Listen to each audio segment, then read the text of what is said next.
بسم اللہ الرحمن الرحیم۔ السلام علیکم ناظرین، میں امید کرتا ہوں آپ سب خیریت سے ہوں گے۔ اس ویڈیو میں ہم آپ کو دیں گے اعتکاف سے اٹھنے کے متعلق معلومات۔ امید ہے کہ اس ویڈیو کے آخر تک اعتکاف سے اٹھنے کے متعلق آپ کا جو بھی سوال ہے وہ ختم ہو جائے گا۔ سب سے پہلا سوال یہ ہے کہ اعتکاف سے کب اٹھا جائے یا اٹھنا چاہیے؟ تو اس کا جواب یہ ہے کہ جب عید الفطر کا چاند نظر آ جائے تو اعتکاف ختم ہو جاتا ہے۔ اس کے بعد آپ اپنے اعتکاف سے اٹھ سکتے ہیں۔ اس کے علاوہ اگر رمضان کے 30 روزے مکمل ہو چکے ہیں تو اب آپ مغرب کی نماز کے بعد اعتکاف سے اٹھ سکتے ہیں، کیونکہ اب آپ کا اعتکاف ختم ہو چکا ہے۔ دوسرا سوال یہ ہے کہ اعتکاف سے کیسے اٹھا جائے، یعنی اعتکاف سے اٹھتے وقت کیا کرنا چاہیے، کیا پڑھنا چاہیے؟ تو جب آپ اعتکاف سے اٹھنے کا فیصلہ کرتے ہیں تو سب سے پہلے آپ کو نیت کرنی ہوتی ہے، کیونکہ اسلام میں ہر عبادت کی بنیاد نیت پر رکھی جاتی ہے۔ تو اعتکاف سے اٹھنے کی نیت کرنے کے بعد اعتکاف کرنے والا شخص مسجد میں جو اعتکاف ادا کر رہا ہے یا پھر اپنے گھر میں اعتکاف ادا کر رہا ہے، اسے اعتکاف والی جگہ سے اٹھ جانا چاہیے، کیونکہ اب وہ اعتکاف والی جگہ پر نہیں رہ سکتا۔ جب آپ نے اعتکاف سے اٹھنے کی نیت کر لی تو اس کے بعد آپ نے سب سے پہلے وضو کرنا ہے اور 2 رکعت سنت الاعتکاف ادا کرنے ہیں۔ اس نماز کا مقصد یہ ہے کہ اس نماز سے ہم اللہ تعالیٰ کا شکر ادا کرتے ہیں اور اعتکاف مکمل ہونے کی خوشی حاصل کی جاتی ہے۔ اس نماز کے بعد ہمارے پاس 2 راستے ہوتے ہیں۔ اپنے دل کی خواہش کے مطابق کسی بھی دعا یا تسبیح کو پڑھ سکتے ہیں یا پھر قرآن پاک میں سے کوئی سورت تلاوت کر سکتے ہیں۔ تو اس طرح آپ سنت الاعتکاف ادا کر کے اللہ تعالیٰ کا شکر ادا کرتے ہیں اور اعتکاف مکمل ہونے پر خوشی حاصل کرتے ہیں۔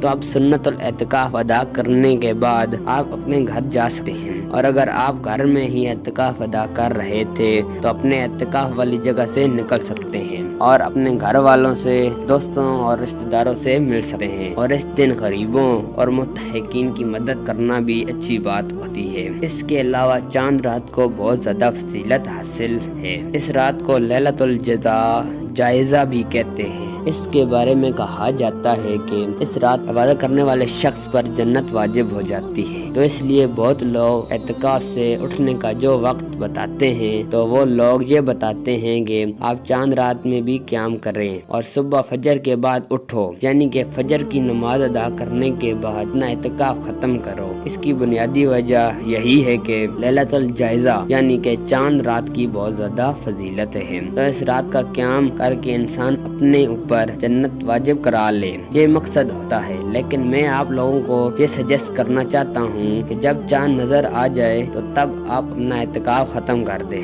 یا اگر 30 روزے مکمل ہو چکے ہیں اور مغرب کا وقت ہو چکا ہے تو اس وقت آپ اپنا اعتکاف ختم کر سکتے ہیں اور اپنے گھر جا سکتے ہیں، اپنے گھر والوں سے مل سکتے ہیں، دوستوں کو مل سکتے ہیں اور اپنے رشتہ داروں سے مل سکتے ہیں اور سب سے مل سکتے ہیں، اور تحفہ تحائف اگر آپ کو دیے جا رہے ہیں تو وہ بھی لے سکتے ہیں۔ اور ان سب کاموں کے بعد اگر آپ چاہیں تو آپ لیلۃ الجائزہ یعنی چاند رات کا قیام بھی کر سکتے ہیں، پھر سے آپ ساری رات قیام کر سکتے ہیں اور سنت الجائزہ کی جو فضیلت ہے وہ حاصل کر سکتے ہیں۔ اب ویڈیو کے آخر میں ویڈیو کو سمرائز کرتے ہیں، آپ کو اعتکاف سے کیسے اٹھنا ہے۔ سب سے پہلے اگر چاند نظر آ جائے تو آپ کا اعتکاف ختم ہو جاتا ہے، آپ اٹھ سکتے ہو۔ اگر چاند نظر نہیں آیا اور 30 روزے بھی مکمل ہو چکے ہیں تو اب آپ مغرب کے بعد اٹھ سکتے ہو۔ اٹھنا کیسے ہے؟ سب سے پہلے آپ کو اٹھنے کی نیت کرنی ہے اور اس کے بعد آپ 2 رکعت سنت الاعتکاف پڑھنے ہیں، اور اس کے بعد آپ کوئی بھی قرآن پاک کی سورت پڑھ سکتے ہیں اور رب تعالیٰ سے دعا کر سکتے ہو یا کوئی تسبیح پڑھ سکتے ہو۔ یہ سارے وہ کام ہیں جن کو کرنے کے بعد آپ اعتکاف سے اٹھ سکتے ہو اور اپنے گھر والوں سے مل سکتے ہو۔ امید ہے یہ ویڈیو آپ لوگوں کے لیے مفید ثابت ہوگی۔ اگر اعتکاف سے اٹھنے سے متعلق اگر آپ کو کوئی اور سوال ہے تو کمنٹس میں پوچھ لیجئے گا، ہم پوری کوشش کریں گے آپ کے ہر سوال کے جواب دینے کی۔